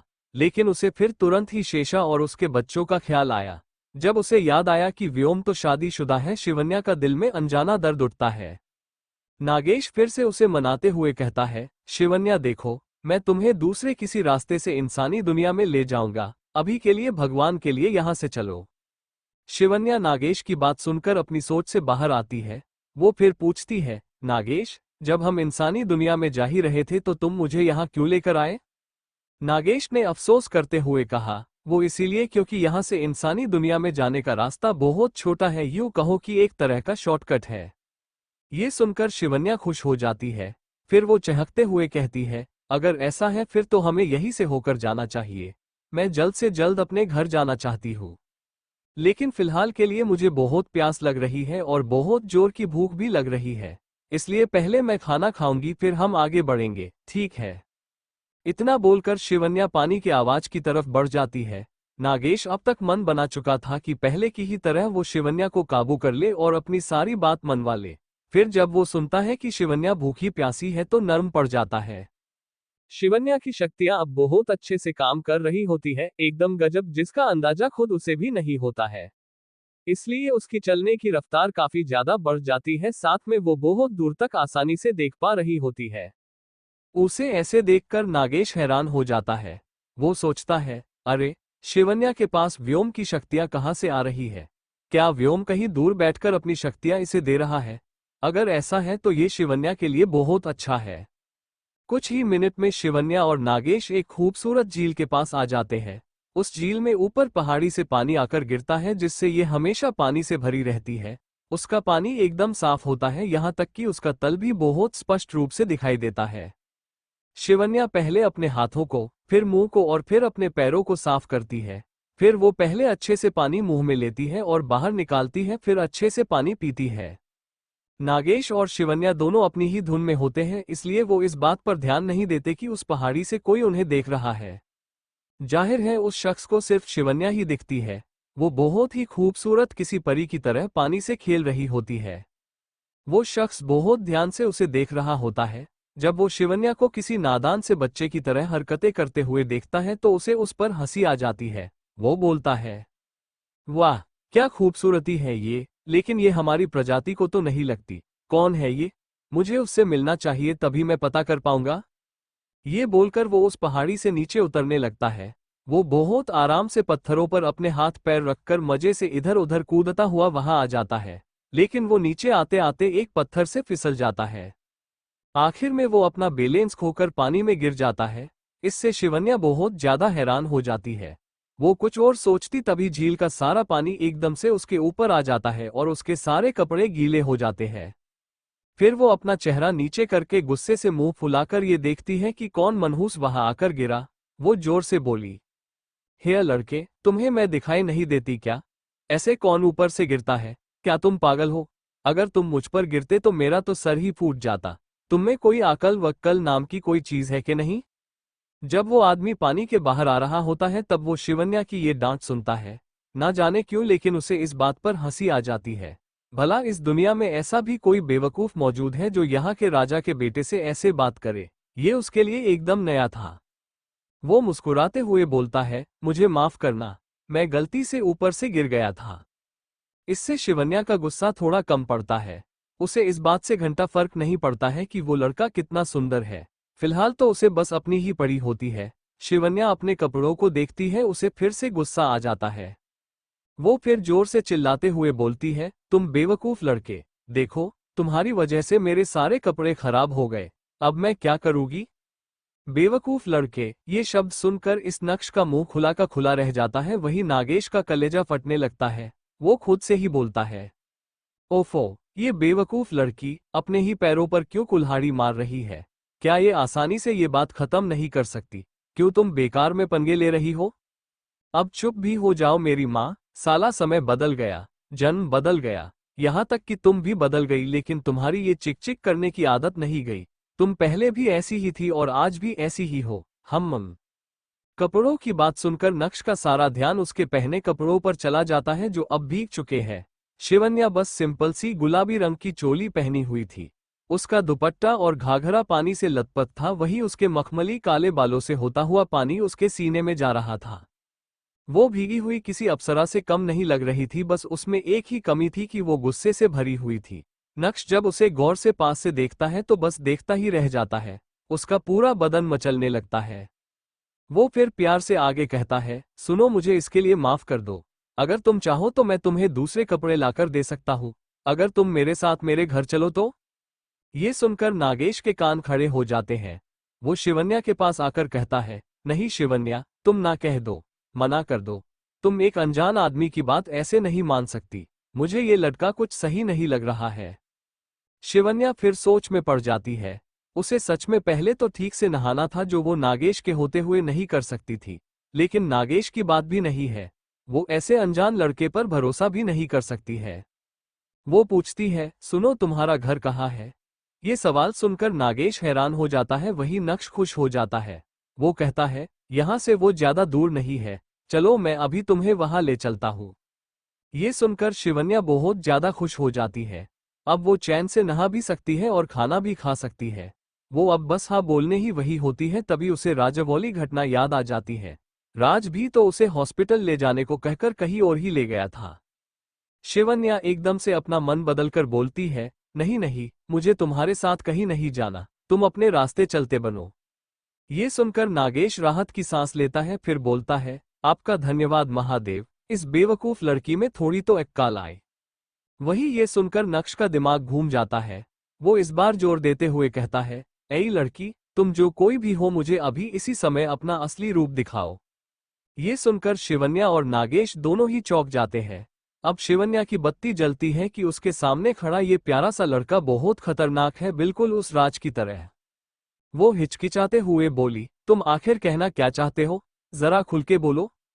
नक्श कहता है, अगर तुम इंसान हो तो मेरी इस दुनिया में तुम्हारा स्वागत है। मैं तुमसे शादी करके तुम्हें अपनी बीवी बनाऊंगा, और अगर तुम नागिन हो तो मैं इस समय तुम्हें जान से मार दूंगा। अब बताओ कि तुम असल में क्या हो? ये सुनकर शिवन्या की आंखें बड़ी हो जाती है। वो सोचती है, ये क्या कोई मजाक चल रहा है? ये हर कोई मेरे साथ ऐसा ही क्यों करता है? पहले वो राज, फिर व्योम, फिर नागेश और अब ये भी। हे शिवजी, अब मैं क्या करूं? मुझे अब किसी के भी कोई शादी नहीं करनी और ना ही मरने की कोई इच्छा है। लेकिन अब मैं इस गले पड़ी आफत को कैसे दूर करूं? हे महादेव, ये मेरे साथ ही क्यों हो रहा है? अब जब आपने मुझे इस मुसीबत में डाला है तो अब आपको ही मुझे इस मुसीबत से बाहर भी निकालना होगा। प्लीज कोई चमत्कार करो, प्लीज, प्लीज, प्लीज। जीवन अनाथालय में जिया शिवन्या का सारा काम अच्छे से संभाल रही थी। दोपहर का समय भी हो चला था। तभी ऋत्विक स्वैग से वहां एंट्री मारता है। जब वो अनाथालय के अंदर आता है सभी बच्चे उसे देखकर खुश हो जाते हैं। दरअसल सभी बच्चों को पहले से यही सिखाया गया था कि हमारे घर में जब भी कोई आए तो उसका अच्छे से वेलकम करना चाहिए। इसलिए सभी बच्चे वहां आकर ऋत्विक से इर्द गिर्द जमा हो जाते हैं और चिल्लाने लगते हैं। ऋत्विक को उनके इस करने की बिल्कुल भी उम्मीद नहीं थी। वो तो बस यहाँ शिवन्या को देखने आया था। वो फिर बच्चों के लिए जो खिलौने खरीदे होते हैं वो उन्हें आपस में बांटता है। उसे ऐसा करने में सच में बहुत ज्यादा खुशी मिल रही थी। वही जिया अपने केबिन में बैठी बैठी बाहर ग्राउंड में क्या क्या चल रहा है वो सब देख पा रही थी। ऋत्विक को बच्चों के साथ इतना प्यार से पेश आता देखकर उसका दिल भी मचलने लगता है। उसे दिल ही दिल में सुकून मिल रहा था। तभी को देखती है कि ऋत्विक के पीछे जो बड़ा सा पेड़ था वहां की एक डाली बहुत जोर जोर से हिल रही थी। उसकी डालियां दूर दूर तक फैली हुई थी और फिलहाल ऋत्विक उनके ठीक नीचे खड़ा हुआ था। शिवन्या को एकदम से एहसास होता है कि ऋत्विक के ऊपर वो भारी भरकम डाली कभी भी गिर सकती है, तो वो फौरन अपने केबिन से बाहर दौड़ लगा देती है। जब वो अनाथालय के बाहर ग्राउंड में दौड़ते हुए आती है तो सभी उसे हैरानी से देखने लगते हैं। वही ऋत्विक उसे बिल्कुल अपनी तरफ आता देखकर खुश हो जाता है। उसे डीडीएलजे का वो सीन याद आता है जब काजोल भागते हुए एसआरके के पास आती है। ऋत्विक फिर अपने आप को और रोक नहीं पाता और अपनी बाहें फैला देता है। उसे ऐसा करता देखकर वहां मौजूद बाकी के वकज उन्हें गलत समझ लेते हैं। जाहिर था कोई तीसरा उन्हें ऐसे देखता तो वो यही समझता कि ये दोनों एक दूसरे से बेहद प्यार करते हैं। वही जिया ऋत्विक के पास आकर उसे जोरदार धक्का मार देती है, लेकिन उसकी स्पीड इतनी ज्यादा तेज होती है कि वो खुद का बैलेंस नहीं कर पाती और वो भी ऋत्विक के ऊपर ही गिर जाती है। वही वो दोनों जैसे ही अपनी जगह से दूर होते हैं तेज हवा के झोंके के कारण वो डाली धाम से नीचे गिर जाती है। बाकी सारे बच्चे जो कि उनसे थोड़े दूर होते हैं वो सब ये देखकर चौंक जाते हैं और इधर उधर भागने लगते हैं। कुछ ही देर में वहां हल्ला मच जाता है। सभी बड़े बच्चों को संभालने में लग जाते हैं। वही कुछ लोग उस बड़ी सी डाली को हटाने के काम में लग जाते हैं। इन सब से अलग ऋत्विक और जिया अपनी ही दुनिया में हम थे। ऋत्विक जमीन पर पीठ के बल लेटा था, वही जिया उसके सीने पर लेटी थी। दोनों की आंखें मिली। इससे दोनों के ही चेहरे पर प्यारी सी मुस्कान तैर गई। ऋत्विक ने प्यार से जिया के बालों की एक लट को उसके कान के पीछे किया। इससे जिया तुरंत शर्मा गई। उसकी ऐसी मुस्कान देखकर ऋत्विक का जी भी मचल उठा। तभी एक वकर ने वहां आकर पूछा, अरे सुनिए, आप दोनों ठीक तो है ना? उसकी इस आवाज से वो दोनों चौंक जाते हैं, फिर हड़बड़ी में वहां से उठ जाते हैं। जिया फिर चिंता से ऋत्विक से पूछने लगती है, मिस्टर ऋत्विक, आप ठीक तो है ना? आपको कोई चोट तो नहीं आई है ना? ऋत्विक ने पहले अपने आप से कहा, भला तुम्हारे रहते मुझे चोट कैसे आ सकती है? फिर जोर से बोला, अरे नहीं, मैं बिल्कुल ठीक हूँ। थैंक यू कि आपने मुझे सही वक्त पर बचा लिया, वरना पता नहीं मेरे साथ क्या हो जाता। फिर जिया ने आगे पूछा, अच्छा वैसे आप यहाँ कैसे? मेरा मतलब है क्या कोई जरूरी काम है? ऋत्विक ने कहा, हाँ वो मैं इस ऑर्फनेज को कुछ डोनेट करना चाहता था, बस इसीलिए मैं यहाँ आया था। जिया ने कहा, ओह ये तो बहुत अच्छी बात है। चलिए आइए, मैं आपको हमारे मैनेजर के पास ले चलती हूँ। हमें माफ कीजिएगा कि आपको यहाँ इतनी तकलीफ हुई। ऋत्विक ने मुस्कुराते हुए कहा, अरे नहीं, इसमें तकलीफ की कोई बात नहीं है। It was just an accident. ये तो किसी के भी साथ हो सकता था। इसमें आपकी कोई गलती नहीं है। फिर दोनों ऐसे ही बातें करते करते अनाथालय के अंदर आ पहुंचे। इस अनाथालय के हाल में आशीष की बड़ी सी फोटो थी जिसे देखकर दोनों का ही मूड थोड़ा अजीब हो जाता है। एकदम से दोनों ऑकवर्ड महसूस करने लगते हैं। वही दुनिया के किसी दूसरे छोर पर एक नई दुनिया में शिवन्या उलझन में पड़ी थी। नक्श उससे कहता है, अगर तुम इंसान हो तो मेरी इस दुनिया में तुम्हारा स्वागत है। मैं तुमसे शादी करके तुम्हें अपनी बीवी बनाऊंगा, और अगर तुम नागिन हो तो मैं इस समय तुम्हें जान से मार दूंगा। अब बताओ कि तुम असल में क्या हो? इससे शिवन्या बहुत ज्यादा परेशान हो जाती है। नागेश उसके पास आकर कहता है, तुम इतना सोच क्या रही हो शिवन्या? इसे बोल दो कि तुम एक इंसान हो। अगर तुम ये बोलोगी तभी तो हम इंसानी दुनिया में आसानी से जा पाएंगे। अगर तुमने इसे बोल दिया कि तुम नागलोक से आए हो तो तुम्हारी मौत पक्की है। इनसे कोई नाग या नागिन नहीं जीत सकता, समझो मेरी बात को। शिवन्या ने फिर पूरे विश्वास से कहा, देखो, मैं एक इंसान ही और अपनी इंसानी दुनिया में वापस जाना चाहती हूँ। मैं बस भटकते भटकते यहाँ तक आ गई थी। क्या तुम मुझे मेरी दुनिया में वापस छोड़ दोगे? प्लीज शिव जी के लिए मेरी इतनी सी मदद कर दो, मैं हमेशा तुम्हारी एहसानमंद रहूंगी। शिवन्या की पूरी बात जानकर नक्श कुछ सोचने लगता है, फिर कुछ सोचकर बोलता है, हम ये सब तो ठीक है, लेकिन मुझे एक बात समझ नहीं आई। तुम हमारी दुनिया में आई कैसे, और जब आए तो तुम यहाँ नागलोक के दरवाजे के पास क्या कर रही थी? शिवन्या ने बिना ज्यादा सोचे ही जवाब दिया, अरे वो मुझे नहीं पता। इससे नागेश अपना सिर पीट देता है। वही नक्श उससे फिर सवाल करता है, क्या तुम नागलोक के बारे में जानती हो?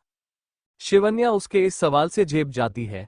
वो फिर बात संभालते हुए कहती है, अरे वो तो मैंने कुछ किताबों में पढ़ा था, और कुछ भी नहीं। नक्श शिवन्या के इन बेकार के जवाबी से बिल्कुल भी संतुष्ट नहीं था। वो आगे कुछ और पूछता, तभी शिवन्या के पेट में से भूत की आवाज आने लगी।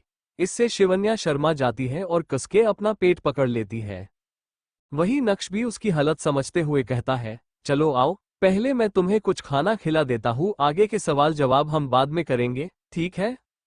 शिवन्या हाँ में सिर हिला देती है। फिर नक्श आगे आगे चलने लगता है और शिवन्या उसके पीछे पीछे। अब तक उसकी सारी शक्तियां खत्म हो चुकी होती है, इसलिए वो धीरे धीरे चले लगती है। उसे ऐसा करता देखकर नक्श उससे पूछता है, ओम महारानी जी, चलने के लिए पूरा दिन लगाओगी क्या? अपनी रफ्तार बढ़ाओ। शिवन्या थक हार कर कहती है, सॉरी लेकिन अब मुझसे और ना हो पाएगा। पता नहीं क्यों लेकिन एकदम से बेचैनी होने लगी है। मेरे शरीर अब बिल्कुल भी ताकत नहीं बची है।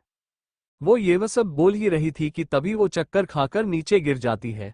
उसे ऐसे देखकर नक्श और नागेश दोनों ही हैरान हो जाते हैं। नागेश सोचता है, हे महादेव, कहीं ये मेरी वजह से तो नहीं हो रहा है?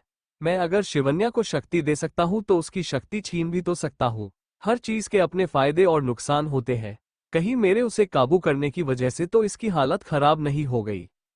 हे महादेव, शिवन्या की रक्षा करना, इसे सही सलामत रखना। वही नक्श तुरंत ही शिवन्या के पास आ जाता जिया और उसे चेक करने लगता है। फिर वो उसे अपनी गोद में उठाकर जल्दी जल्दी अपने घर की तरफ निकल पड़ता है। वही नागेश भी हवा में तैरते हुए उसके साथ आने लगता है। वही नागलोक में जैसा शेषा ने सोचा था वैसा ही हुआ। हर तरफ लोग शिवन्या की बातें कर रहे थे। कुछ लोग उसे चोर तो कोई फरेबी के रहा था। इससे हर जगह हाहाकार मचा हुआ था। शेषा के बेटों ने कोई कसर नहीं छोड़ी थी शिवन्या को बुरा बनाने की। वो हर एक को इसके खिलाफ भड़का रहे थे। वो उसके तरफ रहने वाले एक भी शख्स को छोड़ना नहीं चाहते थे। नागलोक में सभी नागमानव नागमहल के बाहर डेरा लगाकर खड़े थे। वो जोर जोर से चिल्ला रहे थे, नागरानी कहाँ है आप? बाहर आइए। नागरानी बाहर आइए। सर तरफ शोर शराबा बस बढ़ता ही जा रहा था। वहीं नागमहल के अंदर धर्मेश और निहारिका बहुत ज्यादा परेशान हो रहे थे। धर्मेश ने गुस्से से लाल होकर कहा, आखिर ये दोनों चले कहाँ गए? इनके अंदर जिम्मेदारी नाम की कोई चीज है या नहीं? एक तो इन दोनों का कुछ अता पता नहीं, ऊपर से नागमणि का भी कुछ अता पता नहीं। क्या कोई मुझे बताएगा कि ये हो क्या रहा है? निहारिका ने कहा, व्योम के पापा, मैंने व्योम से बात की थी। वो बस कुछ समय के लिए बाहर गया हुआ है। और धर्मेश फिर चिल्लाए, और क्या? आगे भी तो बोलो। निहारिका ने चिंता से कहा, और उस शिवन्या का कोई अता पता नहीं है। वो कहाँ है किसी को नहीं पता। धर्मेश ने जोर से कहा, ओहो निहारिका, तुम इस नागलोक की नागरानी हो। तुम ऐसे हाथ खड़े कैसे कर सकती हो? तुम्हें अगर पता नहीं है तो जाकर पता करना चाहिए। भूलो मत, अभी तक नागरानी की ताजपोशी हुई नहीं है, तो नागलोक अभी भी तुम्हारे हाथ में ही है, समझी कि नहीं? निहारिका ने सिर पिटते हुए कहा, हाँ व्योम के पापा, मैं सब समझती हूँ, लेकिन माँ हूँ, अपने बच्चों की फिक्र कैसे ना करूँ? धर्मेश में कहा, वो सब तो ठीक है लेकिन हम अभी इस समस्या का क्या करें? तभी वहां शेषा भी आ जाती है और कहती है, माँ पापा, अब आप दोनों ने क्या फैसला लिया है? आप मुझे बता दीजिए, मैं बाहर सबसे बोल देती हूँ। निहारिका ने परेशान होते हुए कहा, अरे कह बेटा, हमें भी नहीं पता कि बाहर सबको क्या कहना चाहिए। हम अभी यही बात कर सारे हैं। धर्मेश ने लंबी सांस लेते हुए कहा, हम जो भी है, ये बात हमें यही खत्म करनी पड़ेगी। अगर ये सब व्योम के खिलाफ हो गए तो हालात और भी ज्यादा बुरे हो जाएंगे। तभी शेषा बोलती है, वैसे माँ मेरे पास एक तरकीब है जिससे बात की बात भी हो जाएगी और किसी को बुरा भी नहीं लगेगा। धर्मेश खुश होते हुए बोले, शेषा तुम सच बोल रही हो, जल्दी बोलो क्या तरकीब है? शेषा ने फिर उनसे कुछ बातें की। फिर वो सभी नागमहल के बाहर आ गए। वहां खड़े सभी लोग उनसे पूछने लगे, नागराज जी, हमारी होने वाली नागरानी कहाँ है? वो यहाँ क्यों नहीं है? हमने सुना है कि वो नागलोक से बाहर चली गई है, क्या ये सच है? जी नागराज जी, वो कहाँ है और हमारी नागमणि कहाँ है? हमें ये सब क्या सुनने को मिल रहा है? क्या वो यहाँ से भाग गई है? नागरानी जी, होने वाली नागरानी शिवन्या कहाँ पर है? क्या वो हमारा लोक छोड़ चुकी है? हाँ बताइए, बताइए, कहाँ है होने वाली नागरानी? बताइए, बताइए, धर्मेश ने कहा। शांत। पहले आप सभी शांत हो जाइए। देखिए, पहले तो नागरानी शिवन्या कहीं भागी नहीं है, ना ही वो हमें छोड़कर कहीं गई है। वो जहां भी है सही सलामत है। ये सुनकर सभी शांत हो जाते हैं। तभी निहारिका कहती है, हाँ, ये सच है कि वो अभी इस समय नागलोक में नहीं है, लेकिन जैसा आप बता रहे हैं ऐसा भी कुछ नहीं है। वो बहुत जल्द हमारे बीच होगी, इसलिए आप सभी ये चिंता छोड़ दीजिए। फिर किसी ने कहा, बुरा मत मानिएगा नागरानी जी, लेकिन हमें ये बिल्कुल भी अच्छा नहीं लगा। भला किसी को पता चले बिना नागरानी को ऐसे ही कहीं भी नहीं जाना चाहिए। फिर किसी दूसरे ने कहा, हाँ, हमें ऐसी नागरानी नहीं चाहिए। हम रानी शेषा को ही अपनी नागरानी बनाना चाहते हैं। आप इन्हें ही हमारी नागरानी बनाइए। किसी तीसरे ने कहा, हाँ नागराज जी, हमें रानी शेषा ही चाहिए। आप नागमणि इन्हें ही दे दीजिए। हाँ हाँ, हमें यही नागरानी चाहिए। हर तरफ अब बस यही बातें होने लगी। इससे वो दोनों ही सोच में पड़ जाते हैं। आखिर में कुछ सोचकर धर्मेश ने कहा, अच्छा अच्छा, ठीक है, ना आपकी ना मेरी। मैं ये ऐलान करता हूँ कि जब शिवन्या वापस आएगी तब शेषा और शिवन्या के बीच में स्पर्धा होगी और जो भी जीतेगा वही अगली कमान संभालेगा। धर्मेश का ये फैसला सभी को अच्छा लगा। वही निहारिका और शेषा दोनों ही इस फैसले से खुश हो गए। तभी निहारिका ने कहा, हाँ ये सही है, दोनों में से जो जीतेगा वही हमारी नागमणि को संभालेगा और इस नागलोक को भी। तो आप सभी उस दिन का इंतजार करें। फिर कोई बोला, हाँ लेकिन कितने दिन? हम बिना नागरानी के कब तक रहेंगे? पिछले 100 सालों से हमें आपने संभाले रखा, हमें इंसानों से बचाया, नेवलों से बचाया और भी कितने खतरों से हमें बचाए रखा। हमें जल्द से जल्द हमारी नई नागरानी चाहिए। फिर धीरे धीरे सभी यही बात दोहराने लगे। हाँ हाँ, हमें जल्द से जल्द हमारी नई नागरानी चाहिए। हाँ हाँ, हमें जल्द से जल्द हमारी नई नागरानी चाहिए। इससे फिर नागराज और नागरानी परेशान हो गए। तभी शेषा ने आगे आकर कहा, शांत, आप सभी शांत हो जाइए।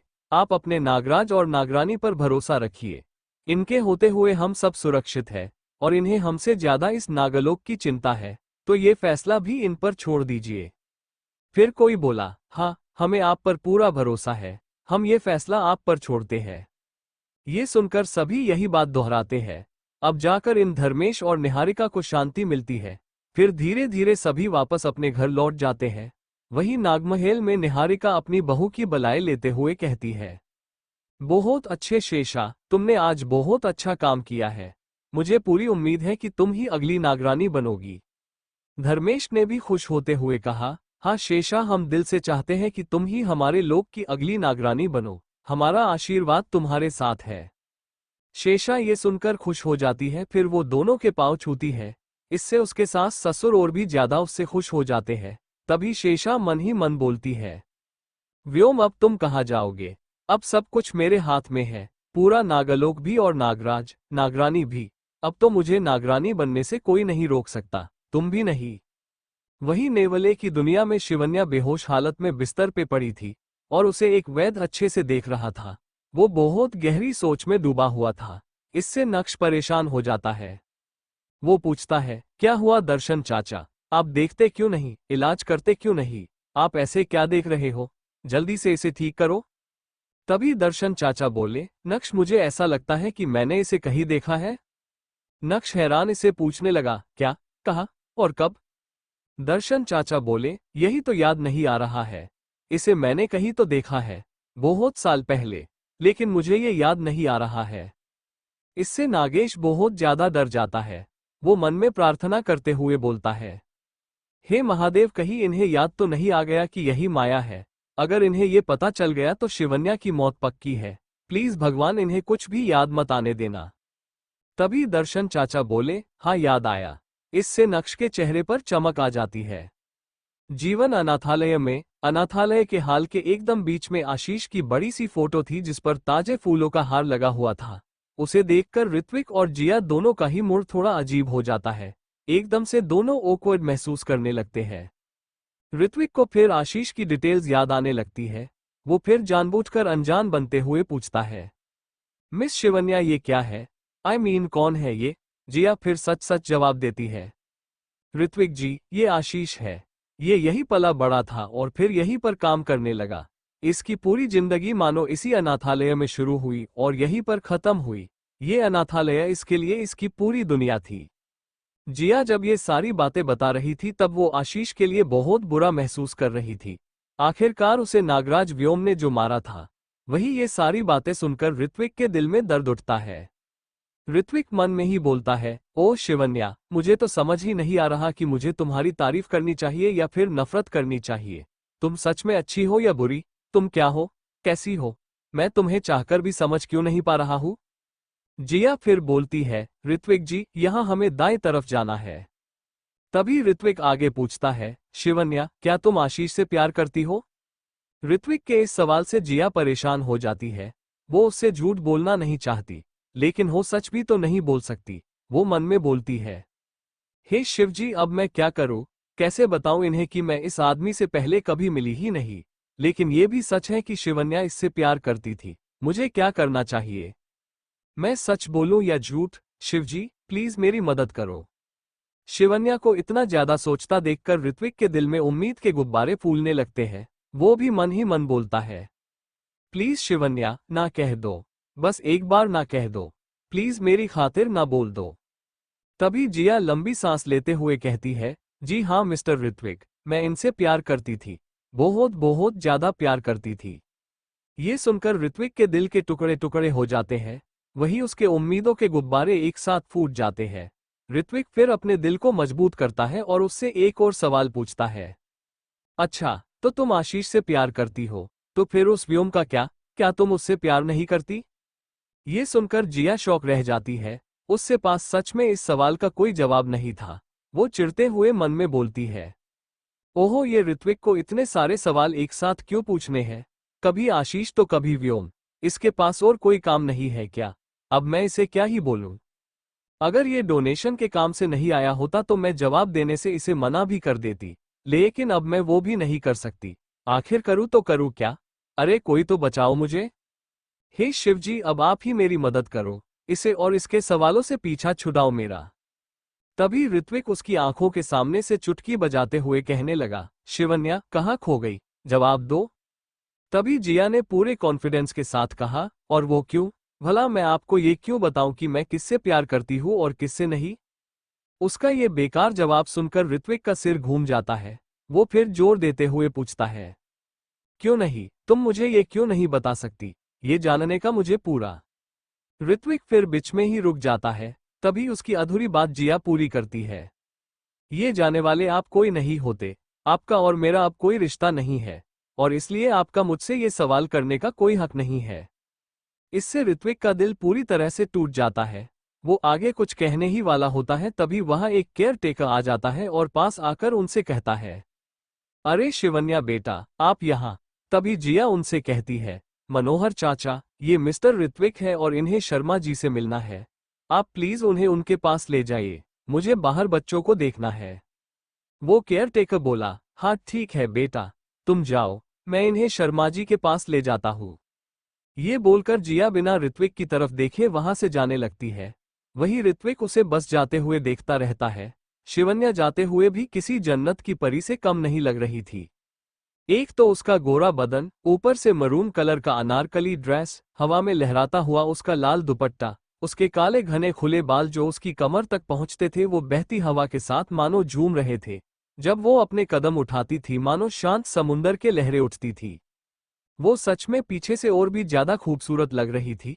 उसे ऐसे जाता हुआ देखकर ऋत्विक के तनबन मानो आग लग जाती है। उसका रोम रोम प्यार की गर्मी से भर उठता है। तभी ऋत्विक को आज का सुबह का सपना याद आता है। इससे वो शर्मा जाता है और अकेले अकेले ही मुस्कुराने लगता है। तभी वो जब इधर उधर देखता है तो वो पाता है कि वो केयर टेकर उसे कबाए भूले जा रहा है। ऋत्विक एकदम से अपना गला साफ करता है। फिर उनसे पूछता है तो कहाँ है शर्मा जी? वो केयर टेकर बोला, जी इस तरफ। फिर वो दोनों अंदर चले जाते हैं। वही दर्शन चाचा बड़े गौर से शिवन्या के चेहरे को देख रहे होते हैं, तभी वो खुशी के साथ कहते हैं, हाँ याद आया। ये सुनकर नक्श के चेहरे पर चमक आ जाती है। वही नागेश की हवाएं उड़ जाती है। नक्श उत्सुकता से पूछता है, हाँ जल्दी बोलिए, कौन है ये? तभी दर्शन चाचा बोले, ये तो अपनी मुन्नी है। ये सुनकर नागेश राहत की सांस लेता है और वो मन में कहता है, आपका धन्यवाद महादेव। वही नक्श इससे चीर जाता है। वो गुस्से से बोलता है, दर्शन चाचा चलिए चलिए, जल्दी जल्दी हाथ बढ़ाइए और बताइए कि इसे क्या हुआ है। खामाखा ही मेरा वक्त जाया करने में लगे हुए हैं हम। थोड़ी देर बाद दर्शन चाचा बोले, नक्श इसे कुछ नहीं हुआ है, ये बिल्कुल ठीक है। इसे ना ही कोई बुखार है और ना ही कोई कमजोरी। इससे नक्श और नागेश दोनों ही हैरान परेशान हो जाते हैं। नक्श उनसे पूछता है, अरे लेकिन चाचा अगर ये बीमार नहीं है तो ये बेहोश क्यों है? नागेश भी बड़ी उत्सुकता से सुनता है। तभी दर्शन चाचा बोलते हैं, वो तो मुझे नहीं पता, लेकिन मैं यकीन के साथ कह सकता हूँ कि ये बिल्कुल ठीक है, स्वस्थ है और सही हालत में है। तभी नक्श चिढ़कर बोलता है, चाचा मुझे लगता है कि आराम की जरूरत इसे नहीं बल्कि आपको है। जाइए और जाकर आराम कीजिए, मैं कोई दूसरा वैद्य बुलाता हूँ। ये सुनकर दर्शन चाचा मुंह बना लेते हैं। वो गुस्से से खड़े होते हैं और बाहर जाने लगते हैं। फिर वो बीच रास्ते में रुकते हैं और चिल्लाकर कहते हैं, नक्श मैं बिल्कुल सही कह रहा हूँ, ये बिल्कुल ठीक है। अगर कोई दूसरा इसकी इस हालत का पता लगा पाएगा तो मैं मेरा नाम बदल लूंगा, समझे? नक्श भी जोर से बोलता है, अच्छा तो फिर अपना नया नाम ढूंढना शुरू कर दीजिए, चलिए आगे बढ़िए। ये सुनकर नाक सिकोड़ते हुए दर्शन चाचा वहां से चले जाते हैं। फिर नक्श शिवन्या के पास आकर बैठ जाता है। वो प्यार से शिवन्या के गले को छूता है और मुस्कुराने लगता है। नागेश को उसका ऐसा करना बिल्कुल भी अच्छा नहीं लगता, इसलिए वो हवा में ही इधर उधर भागने लगता है। इससे उस कमरे का माहौल एकदम से बदल जाता है। नक्श अपने आसपास हो रही इस हलचल को तुरंत ही भांप जाता है। वो ध्यान से इधर उधर देखने लगता है। वो फिर खिड़की और दरवाजे के बाहर देखने लगता है। वहां उन दोनों के अलावा सच में कोई भी नहीं होता। तो फिर ये माहौल में अचानक से बदलाव कहां से आया? तभी नागेश गुस्से से पास में रखी टेबल जोर की आवाज के साथ नीचे गिरा देता है। उससे नक्श और भी ज्यादा हैरान हो जाता है। तभी शिवन्या की इस जोरदार आवाज से आंखें खुल जाती है, इधर उधर देखने लगती है, फिर अपने सिर पर हाथ रखकर बैठ जाती है। इससे नक्श और नागेश दोनों ही उसकी तरफ देखने लगते हैं। Thank you for listening. मुझे उम्मीद है आपको ये स्टोरी पसंद आई होगी। अगर आपको पसंद आए है तो प्लीज लाइक और कमेंट करना ना भूलें और मोर स्टोरीज के लिए सब्सक्राइब करें। मिलते हैं नेक्स्ट वीडियो में।